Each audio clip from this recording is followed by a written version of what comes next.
think we could just read to them the statement. And we invite you and JB to make a few comments. Yes. JB's coming in.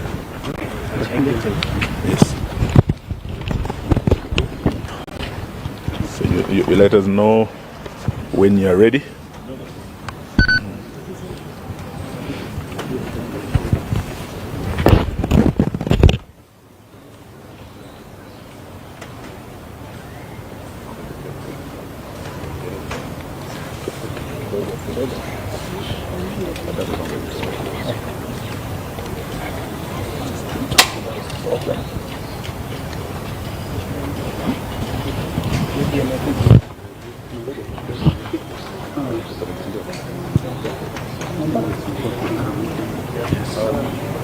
Especially that point on the international, particularly on the international treaties. That's a very strong point. Very strong point. Someone was enjoying me. Asking you about doing Canada. When you're ready, you're ready. Wearing Gideon's color. Yes. Oh, we can start. Yes, I think he'll join us. So thank you very much, ladies and gentlemen of the press. We have a press statement here by the United Opposition on the escalating human rights violations and political intolerance in Kenya and the region. We, the United Opposition, stand before the people of Kenya and the international community, gravely alarmed by the heightened descent of our beloved nation into a state of repression, lawlessness, and political persecution. Despite our persistent calls to end arbitrary arrests, abductions, gross violation of human rights, and extrajudicial killings, the Ruto administration seems to be on a race to the bottom, that is to anarchy. In recent days, the country has been plunged into a disturbing pattern of political repression and targeted violence. Most shocking was the brazen abduction of the Honorable Member of Parliament for Juja constituency, the Honorable George Koimburi, whom we have visited this morning, and who was forcefully taken by unidentified assailants on a Sunday.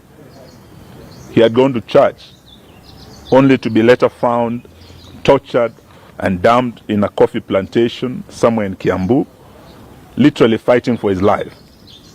The horrifying incident is not isolated. It's part of a chilling trend where elected leaders and citizens, particularly Gen Zs, aligned with the opposition, are being systematically targeted to silence any dissent against this regime.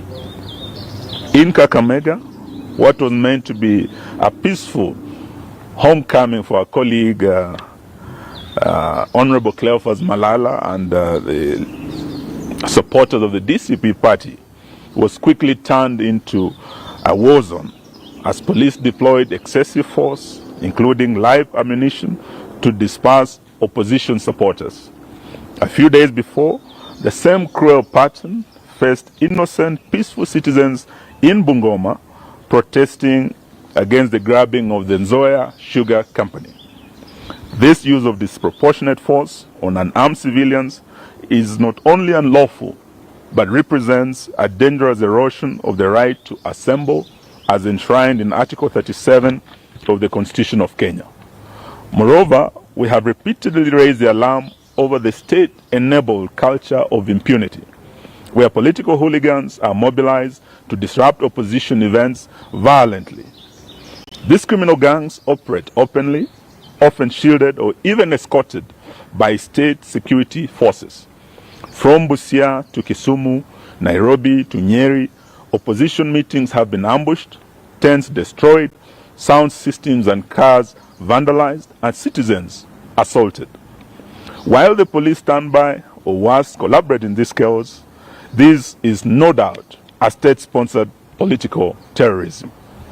We also condemn in the strongest terms possible the murder of two Catholic priests, Father John Minor who had just recently hosted the second deputy president.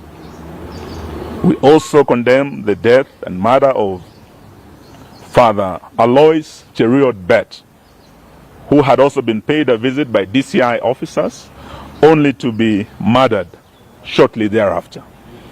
We are in solidarity with the Catholic Church in demand for justice and holding to account those responsible for these heinous crimes. These violations